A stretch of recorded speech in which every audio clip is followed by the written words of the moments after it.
Have you ever wondered if your day-to-day actions might be destroying your natural energy levels? Well, like it or not, for many of you out there, it's your daily coffee consumption that may be doing just that. And even as personally, as much as I love to drink it, I do understand the reasons as to why coffee consumption can become one of the biggest energy destroyers that's out there in the world today. But real quick, let me take a quick step back before I get into the details of this video. If any of you that are listening to these videos, if you're interested in the content that has been delivered, and if you'd love to learn more applicable health and nutrition tools that can easily be implemented with your own coaching clients, then please just check out the links below. And one more thing, all of this month's videos, they're gonna be centered around what can destroy your energy levels.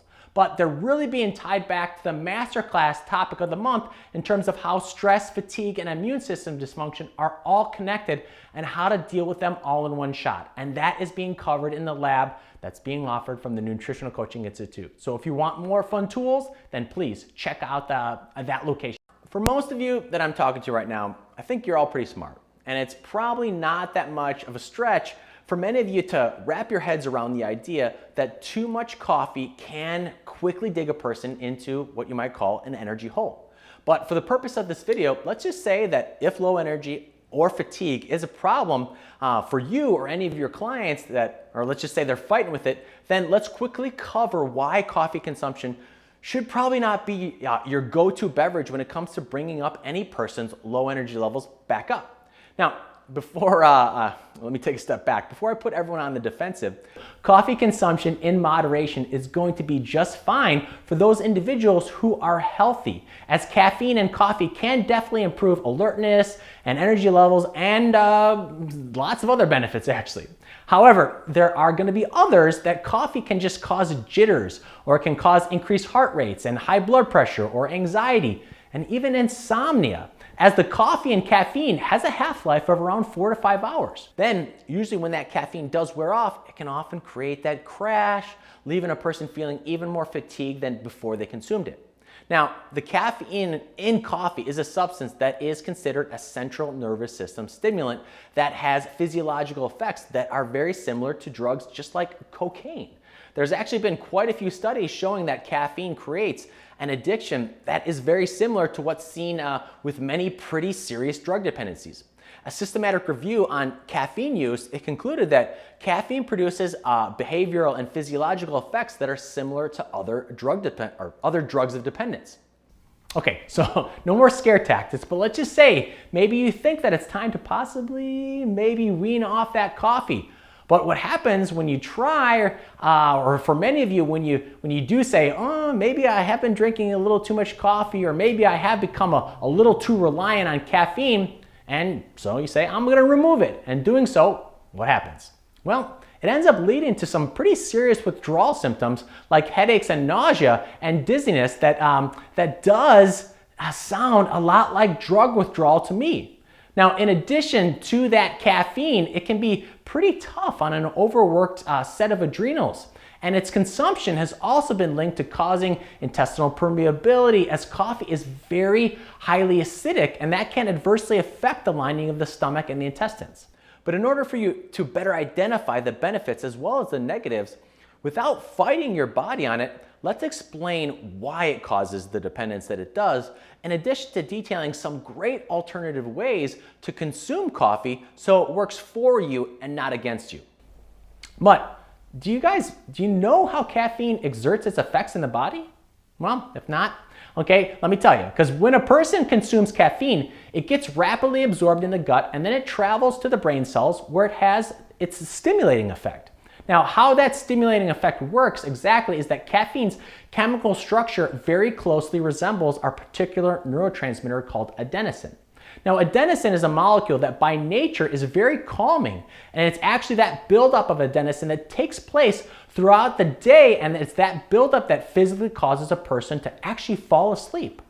Now, because caffeine's molecular structure and receptor endpoints, as you might call them, are very similar to the adenosine receptors that are found in the brain, what caffeine does is it kind of like comes in and it swoops in and it blocks the adenosine from binding to those receptors. But now when caffeine is consumed and it takes place of that adenosine, that is what gives a person that feeling of increased energy and alertness, which is pretty much just the stalling or the prolonging of a person getting tired. Now, narcolepsy is actually a condition where adenosine levels quickly build up in the body way past normal levels, and because of that, it can literally cause a person to fall asleep at the drop of a dime. However, here's the catch-22. When the adenosine receptors are blocked by caffeine per se, due to the body having, due to the brain having to eventually sleep, the brain just ends up forming or creating new adenosine receptors in order to compensate. And all of that adenosine that was being blocked at the brain receptor level due to the caffeine consumption is still just floating around and accumulating and waiting to bind to the receptors in the brain so that it can eventually perform its job. Then, when the caffeine wears off and all that accumulated adenosine, once again, it just swoops in and plugs up all the receptors in the brain, causing that sudden tiredness feeling. So how can a person effectively mitigate this problem without having to, give up their cup of Java every day? Well, if a person truly wants to keep experiencing the benefits of caffeine and coffee, while at the same time preventing the brain from creating more of those adenosine receptors, then a good way to do so is to just alternate your days of consuming coffee with days of not consuming coffee or caffeine, such as maybe 1 day on and 1 day off, or 2 days on and then 2 days off. By doing so, the brain, it's not going to be exposed to caffeine for that long enough period of time, and therefore the brain won't be creating any of those new extra adenosine receptors to help pick up the slack in order to make sure that the adenosine is still able to perform its function and that the body can actually sleep and recover. Therefore, what caffeine is really doing in the body is it's just prolonging a person's brain cells from signaling that they're tired. But that feeling is usually short-lived as the brain naturally reacts and just creates more adenosine receptors, which is the main reason as to why a person will just need more and more caffeine in order to achieve that same level of energy that they got from their first and that initial cup of coffee.